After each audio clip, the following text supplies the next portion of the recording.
Le directeur tourna en rond dans son bureau, visiblement agacé. Partie 9. Ce garçon me cherche, murmura-t-il en sortant du bureau. Au même moment, on frappa à la porte. C'était Didier, essoufflé. « Didier !» s'exclama le directeur. « Pourquoi as-tu mis autant de temps à venir ?»« Monsieur, je ne savais pas que c'était vous qui m'aviez appelé, » répondit Didier timidement. « C'est mon petit frère qui m'a dit seulement qu'on m'appelait. » Le directeur haussa un sourcil, sceptique. « Ah bon ? Tu dis la vérité, là ?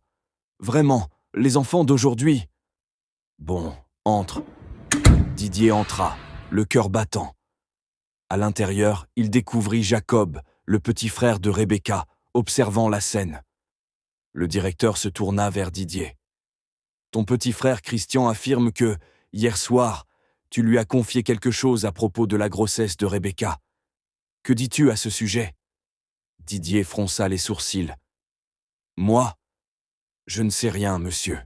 Je ne comprends même pas de quoi il parle. » Le directeur s'approcha, menaçant. « Tu veux jouer au plus malin ? Tu veux mentir ? J'ai des preuves. » Il sortit son téléphone et lança un enregistrement. On y entendait clairement. Christian racontait que Didier lui avait parlé de l'affaire Rebecca. Didier se figea, pris sur le fait. « Bon, d'accord. J'ai juste entendu ça quelque part. »« Où ? Tu mens encore, hein ?» tonna le directeur. « Qui t'a parlé de cette affaire ? Qui t'a dit que Rebecca était enceinte ? » « Monsieur, je ne me souviens plus très bien. Quelqu'un l'a dit quelque part. » Le directeur le fixa longuement. « Est-ce que tu connais les 2 gardiens de l'école ? Tu as des liens avec eux ?» Didier secoua la tête rapidement. « Non, monsieur, je ne les connais pas personnellement. »« Tu es sûr ? Tu veux qu'on creuse ? Si la vérité sort, tu seras gravement puni. » À ce moment précis, la cloche sonna pour annoncer la récréation. Le directeur soupira, mais avant de les laisser sortir. « Bon, sortez pour la récréation. Mais on n'en a pas fini. Je vous attends ici juste après. » Didier était un peu soulagé. Mais au même moment, Georges, un ami de Didier qui est bavard, débarqua en courant vers le bureau, ignorant la gravité de la situation. Il ouvrit la porte brutalement. « Didier, allons s'amuser un peu avec le gardien aujourd'hui.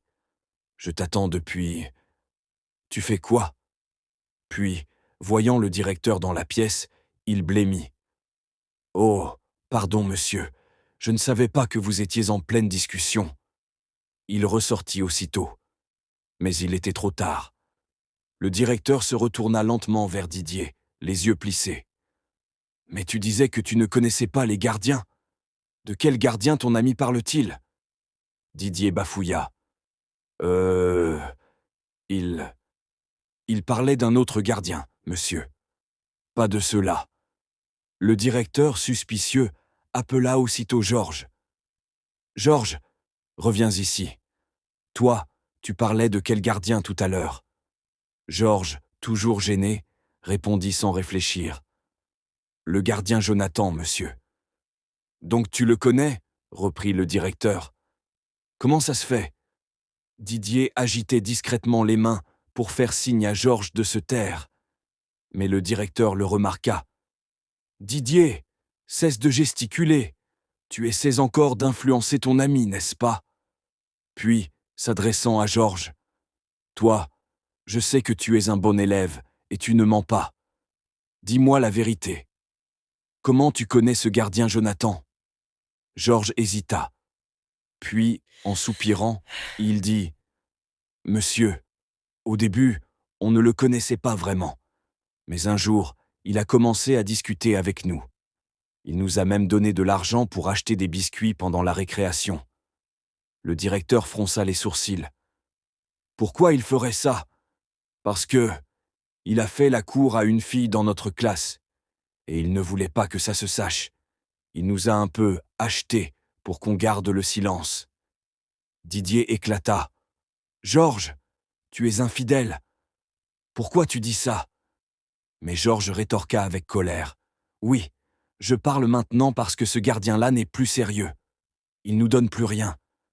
Pire encore, il nous arrête et nous punit pour rien, même quand on est juste un peu en retard. Le directeur hocha la tête, les bras croisés. Donc c'est ça. Puis il regarda Georges droit dans les yeux. Est-ce que tu sais quelque chose à propos des rumeurs sur Rebecca? Georges hésita à nouveau. Jacob tenta de l'encourager. Georges, dis tout. Personne ne va te frapper. Moi, je suis devenu ton ami, mais si tu mens maintenant, ça va chauffer. Georges inspira profondément, prêt à tout révéler. À suivre dans la partie 10.